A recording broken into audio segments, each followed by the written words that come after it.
conoces la necesidad que nosotros tenemos, la necesidad de santificación, em, de una limpieza interna para ser vasijas, Señor, depositarios de tu gracia.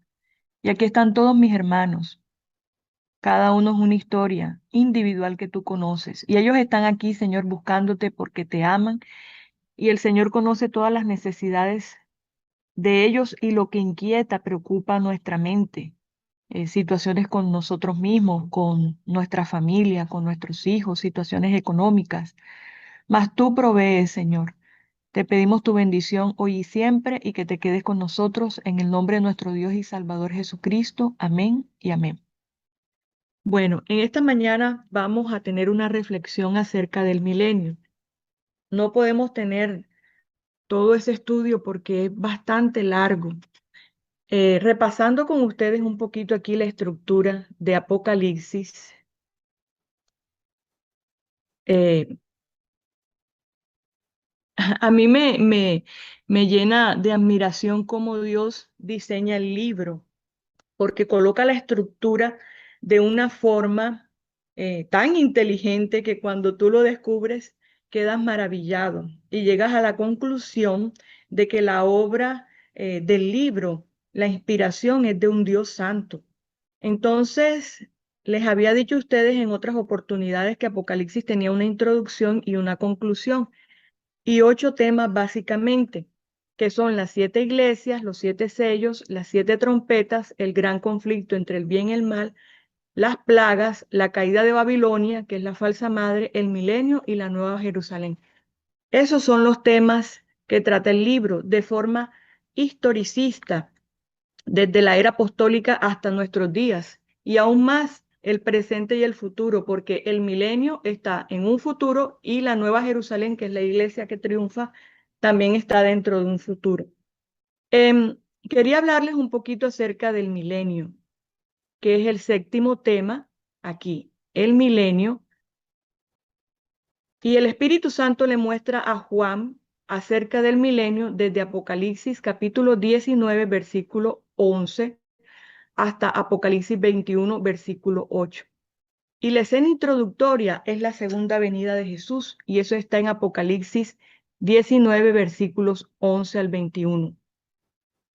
Entonces, encuentran ese maravilloso versículo que está allí, y en su muslo, sus vestiduras blancas, y en su muslo, su fortaleza, un nombre escrito, Rey de Reyes y Señor de Señores.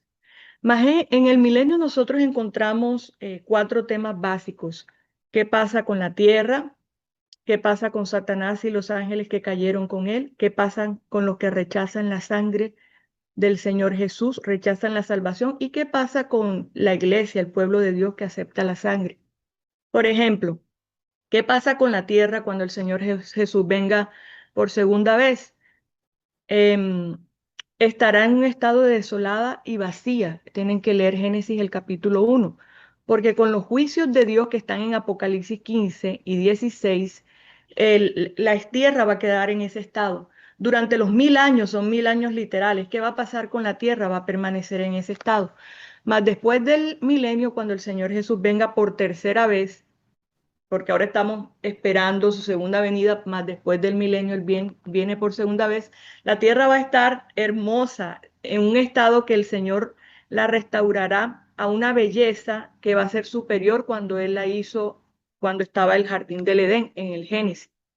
Entonces, aquí un mini resumen, porque es imposible desarrollar todo este estudio. ¿Qué pasa con Satanás? Es atado, él permanece aquí en la tierra en ese estado con los ángeles que cayeron con él durante ese estado de 1000 años. Y después de los 1000 años, eh, eso recuerda a Levítico 16, que el macho cabrío es enviado al desierto.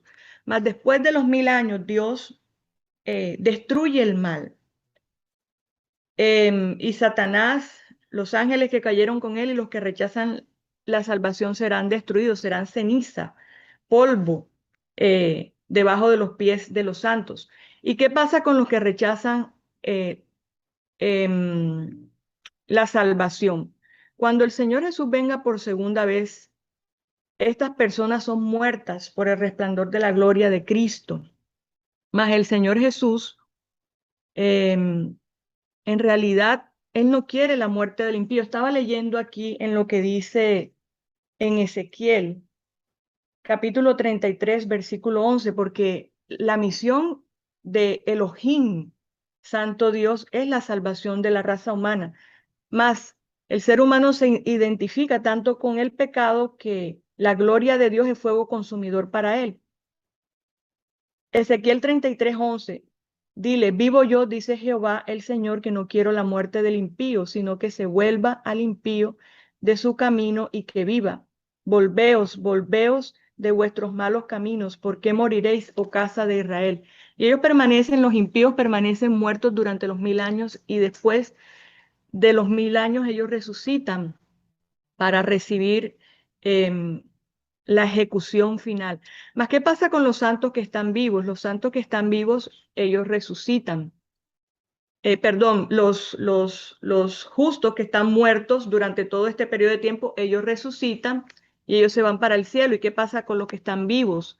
Los que están vivos son mudados en un abrir y cerrar de ojos, su cuerpo es glorificado y junto con los que resucitaron ascienden con el Señor. Y están durante los 1000 años en el cielo haciendo una obra de juicio investigador. Em, entonces, es básicamente eso. Quería que lo vieran aquí en esta estructura y cuando aquí, ¿qué ocurre con Satanás? Primer ciclo, ¿qué ocurre con los santos? Y tercer ciclo, ¿qué pasa con los impíos? Voy a mostrarles esto un poquito en las diapositivas que tengo aquí.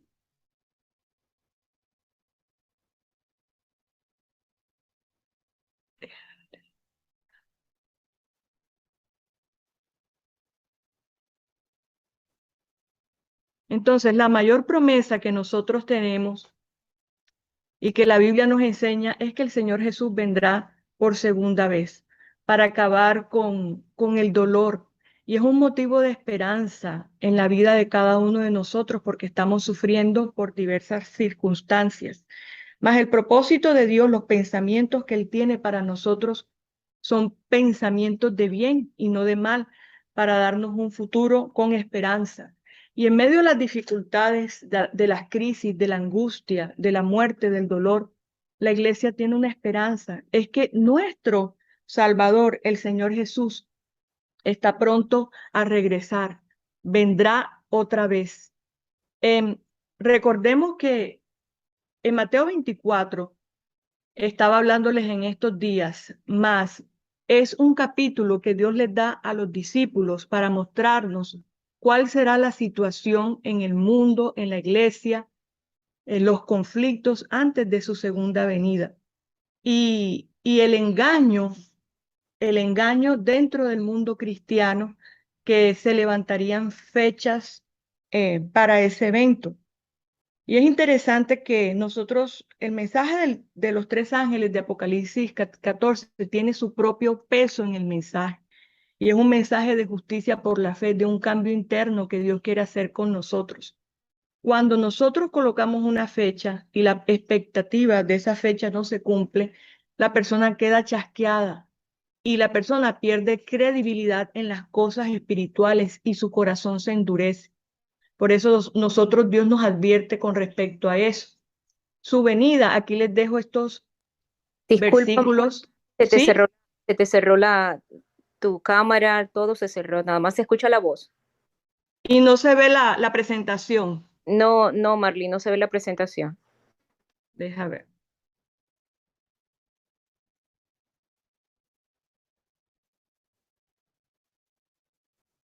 Y ahora, Ya está empezando a compartirse. Ahora sí. bueno, entonces otra, también nos dice Dios aquí que la venida del Señor Jesús será un evento glorioso. Su venida será literal. Nuestros ojos verán a Dios en su gloria, en la belleza de su esplendor. Será física, será gloriosa, dice Apocalipsis 1:7. He aquí que viene con las nubes y todo ojo le verá. Y los que le traspasaron y todos los linajes de la tierra harán lamentación por él. Sí, Amén. También les dejo esto para que estudien estos pasajes bíblicos que está aquí en Mateo, capítulo 24, versículo 27 al 30 y Hechos, capítulo 1, versículo 11. Viene con los ángeles, millones y millones de ángeles, cantando loores y alabanzas a su nombre, algo que nunca han visto nuestros ojos porque Dios creó al ser humano con un sentido musical. Entonces será algo majestuoso, glorioso. Y aquí le estaba diciendo que qué pasa con las personas que estarán vivas cuando el Señor Jesús venga por segunda vez. La Biblia los llama a ellos los 144,000 o la grande multitud, personas que aceptaron su gracia de toda nación, tribu, lengua y pueblo. Y ellos permitieron que el Espíritu Santo en realidad hiciera esa obra de nuevo nacimiento en sus corazones.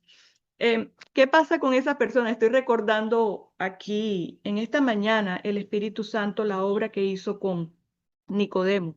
Interesante que José de Arimatea le da la tumba que está cavada en una roca y Nicodemo lleva el bálsamo, ya, olor grato a esa ofrenda de Jehová, que es el Señor Jesús, el Cordero Pascual para la redención y la salvación de cada uno de nosotros.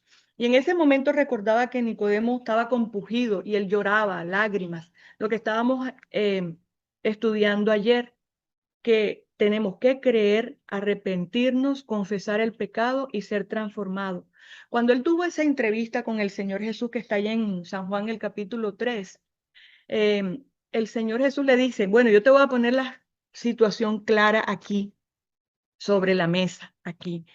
En muchas circunstancias, cuando él realizó su ministerio terrenal, su pueblo que él fundó, muchos de los judíos y de los principales sacerdotes le decían, nosotros no somos esclavos de nadie, Abraham tenemos por padre. Y el Señor Jesús le respondía a ellos, ¿cómo es que ustedes no son esclavos si están sometidos bajo el yugo romano por la infidelidad de ustedes hacia Dios y la rebelión que hay en sus corazones? ¿Cómo es que no son esclavos espirituales? ¿Cómo es que no son? Porque tienen entronizado el yo, Nicodemo le decía. Ustedes tienen entronizado el yo y no dejan que el Espíritu Santo haga esa obra de nuevo nacimiento en medio de mi nación. Estoy afuera, no me dejan entrar y tienen doble esclavitud, una esclavitud física visible por esa nación pagana que era Roma y tienen son esclavos del pecado. Si ustedes fueran descendientes de Abraham, a mí me amarían porque yo de Dios he salido y Abraham fue mi amigo, porque Abraham vio mi día y se gozó. Él vio mi día, lo vio y se gozó. Y en esa situación del Espíritu Santo nos dice aquí en esta cita, conocen esa voz que penetra hasta el oído de los muertos. ¿Cuántas veces sus tiernas y quejumbrosas modulaciones no los han llamado al arrepentimiento? ¿Por qué Nicodemo lloraba? Porque ya él había allí nacido de nuevo. Y eso es exactamente lo que el Espíritu Santo está tratando de hacer en la iglesia de la Odisea, en nosotros, para tener una percepción espiritual de lo que realmente está pasando y tengamos el derecho a través de la sangre y la garantía del sellamiento interno que hace el Espíritu Santo de que se cumpla lo que dice aquí en Primera de Corintios 15.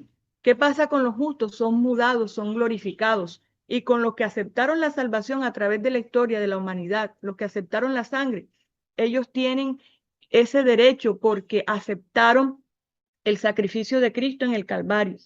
Dice, ¿cuántas veces no ha sido oída en las conmovedoras exhortaciones de un amigo, de un hermano, de un redentor? Para los que rechazaron su gracia, ninguna otra podría estar tan llena de condenación ni tan cargada de acusaciones como esta voz que tan a menudo exhortó con estas palabras. Volveos, volveos de vuestros malos caminos. ¿Por qué moriréis? Ezequiel 33:11. Oh, si solo fuera para ellos la voz de un extraño, no es la voz de un extraño, es la voz del Espíritu Santo, la voz de la conciencia. Jesús dice, por cuanto llamé y no quisistes, extendí mi mano y no hubo quien escuchase. Antes desechaste todo consejo mío y mi reprensión no quisiste. Proverbios 1, 24, 25. Esa voz despierta recuerdos que ellos quisieran borrar de avisos despreciados, invitaciones rechazadas y privilegios desdeñados. El pecado hace una cosa interesante, por eso el Señor Jesús en esa conversa le decía, aquí te pongo las cosas claras sobre la mesa. Y es una enfermedad que tú también tienes, Nicodemo. Si tú no dejas que el Espíritu haga esa obra de nuevo nacimiento a través de mi sangre, porque como Moisés levantó la serpiente en el desierto, así también es necesario que el Hijo del Hombre sea levantado de la tierra para que todo aquel que en él crea no se pierda. Yo no quiero que tú te pierdas, quiero que tengas vida eterna, así que te estoy poniendo las cosas claras y se lo estoy poniendo a la iglesia claro en estos momentos. Porque le decía a Nicodemo, quítate ese vestido de religión que tienes, quítatelo, que es, que es el mismo vestido que tiene el mundo cristiano en la grande apostasía que Pablo reveló en Segunda de Tesalonicenses, el capítulo 2. Y es interesante la percepción del mal. Solo se ve cuando la persona tiene la sangre y ha nacido de nuevo. Porque el malo, en esas escenas finales de la segunda venida de Jesús, aquí voy a pasar la diapositiva, con los justos muertos resucitan, pero ¿qué ocurre con los malos? ¿Qué fue lo que pasó con ellos? Porque el malo era Herodes, sí, el malo era Herodes. El malo era Poncio Pilato, sí, eran malos. El malo era la turba homicida, era la turba homicida también. Los soldados que escarnecieron a nuestro Salvador también. Mas el mal estaba en Caifás. Estoy hablando de un escenario externo, porque si nosotros nos vamos al mundo espiritual que nuestros ojos no ven, ahí estaba Satanás, que era la raíz. Entonces, ¿cómo es posible el embajador de Dios, el representante de Dios en este mundo, en la casta sacerdotal, Anás y Caifás, allí estaba porque el pecado hace eso cuando la persona se niega a nacer, se niega a aceptar, se niega a aceptar la sangre y lo que ocurre es todo eso. Entonces, todas estas personas, cuando nosotros, voy a hablarles un poquito aquí de medicina para hacer una analogía de eso. En medicina, a veces llegan pacientes, llega el médico de la emergencia estresado así y abre la puerta buscando ayuda. El paciente está allá, está somnoliento, desorientado, está estuporoso y no, está convulsionando, no sabemos qué tiene. Y entonces lo meten en la tomografía y piden una tomografía de cráneo, de tórax, de abdomen. Y cuando tú ves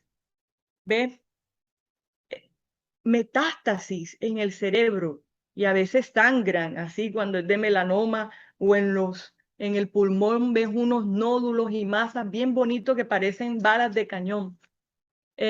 O ves en el hígado todos esos implantes, cuando mudas la llanela, pones una ventana ósea, ves esas lesiones escleróticas en el hueso. Y dice el médico que está en la urgencia, ¿y dónde está el primario? El primario, dice el radiólogo, no sabemos dónde está el primario, porque tú estás busca y busca, pero es que ¿dónde está el tumor que me está enviando todas esas células malignas a muchos órganos en el cuerpo? Le dices al técnico, ponle contraste. Cuando tú le pones contraste, descubres que una cosita a veces así chiquitica, de menos de 1 centímetro, 2 centímetros, te está causando todo ese mal. Dios nos dice, ustedes tienen que tener no un contraste, sino la sangre y el Espíritu Santo para que descubran dónde está el mal. Porque aquí en Mateo, voy a buscarlo aquí, en Mateo, el capítulo 24, Dios nos dice en Mateo 24 que el mal está en el mundo religioso. Allí es donde está el mal y se llama simbólicamente Caifás. Dice aquí, mirad en el versículo 4, que nadie os engañe, versículo 5, porque vendrán muchos en mi nombre diciendo yo soy el Cristo y a muchos engañarán. Y repite esa misma idea en versículos siguientes. De hecho, en Marcos 13 y en Lucas 21 es una fotocopia del pasaje de lo que iba a ocurrir en el mundo cristiano antes de que el Señor Jesús viniera. Entonces, ¿dónde está el tumor primario que nadie lo ve? El tumor primario está en Segunda de Tesalonicenses 2, está en Apocalipsis 17 y 18. Dios lo llama Babilonia, la grande apostasía en el cristianismo, porque colocan el domingo como día de adoración y se visten de religión, a lo que le pasaba a Nicodemo. El Señor Jesús le dice nuevamente, aquí te lo pongo en la mesa, Nicodemo, quítate ese vestido de religión y deja que el Espíritu Santo haga esa obra en ti, ya de transformación. Y lo consiguió, sí, lo consiguió. Nicodemo fue lindo, ¿sabes? Cuando él lloraba así y lloraba y lo embalsamaba y él era rico, todos sus recursos. El Espíritu Santo hizo una obra de transformación tan completa en él que todos los recursos económicos que él tenía lo destinó a la causa de la iglesia de Cristo, tan necesitada y naciendo en ese primer siglo de la iglesia cristiana. Dice que cuando la presencia de Dios se retiró de la nación judía, tanto los sacerdotes como el pueblo lo ignoraron, aunque bajo el dominio de Satanás y arrastrados por las pasiones más horribles y malignas, creían ser todavía el pueblo escogido de Dios. Ah, nosotros somos descendientes de Abraham, tenemos derecho a la salvación, descendientes de Abraham. Ustedes son hijos de vuestro padre, el diablo, y los deseos de vuestro padre, el diablo, queréis hacer. Eh, y eso los llevó a ellos en su naturaleza y su mente entenebrecida, a decir, cuando estaban en ese juicio del Señor Jesús, nuestro rey es César, nuestro rey es César. Interesante, rechazan a Jesús, que es rey de rey y señor de señores, y su rey hasta hoy, antes de la segunda venida de Cristo, es César. Y quien ocupó el trono de César en el marco histórico del conflicto entre el bien y el mal es el papado. Dice, los servicios del templo seguían su curso, se ofrecían sacrificios en los altares profanados y cada día se invocaba la bendición divina sobre un pueblo culpable de la sangre del Hijo amado de Dios y que trataba de matar a sus ministros y apóstoles. Así también cuando la decisión irrevocable del santuario haya sido pronunciada en el destino del mundo y el destino del mundo haya sido determinado para siempre, los habitantes de la tierra no lo sabrán. Las formas de la religión seguirán en vigor entre las muchedumbres en medio de las cuales el Espíritu Santo se habrá retirado finalmente. Y el celo satánico con el cual el príncipe del mal ha de inspirarlas para que se cumplan sus crueles designios, se asemejará al celo de Dios. Esto está hablando de Ezequiel capítulo 8 y capítulo 9. Cuando se retiró la presencia del Espíritu Santo de en medio de los querubines, la nación judía fue quedada desolada. ¿Por qué? Porque en el templo no estaba la presencia de Dios. ¿Qué vino cuando no se ve el conflicto espiritual? Ya, Babilonia arrasó con todos ellos. Interesante. El Espíritu Santo se retira, la casa queda vacía y que viene la destrucción.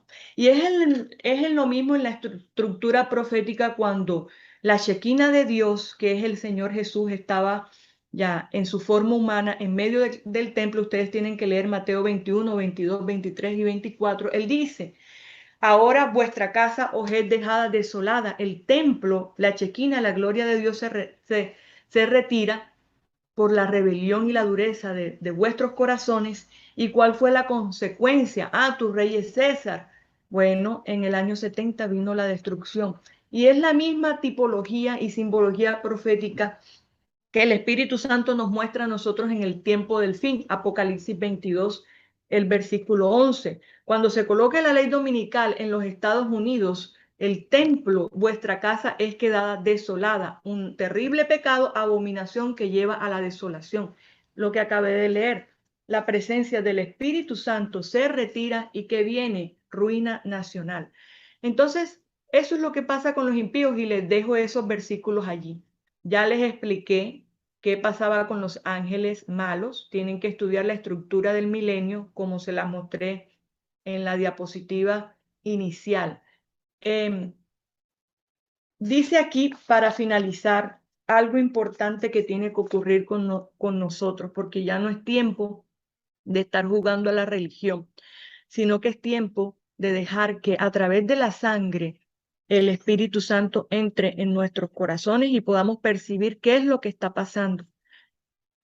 En esta vida es donde debemos separarnos del pecado por la fe en la sangre expiatoria de Cristo, lo que estudiamos ayer. Creer, justificación por la fe.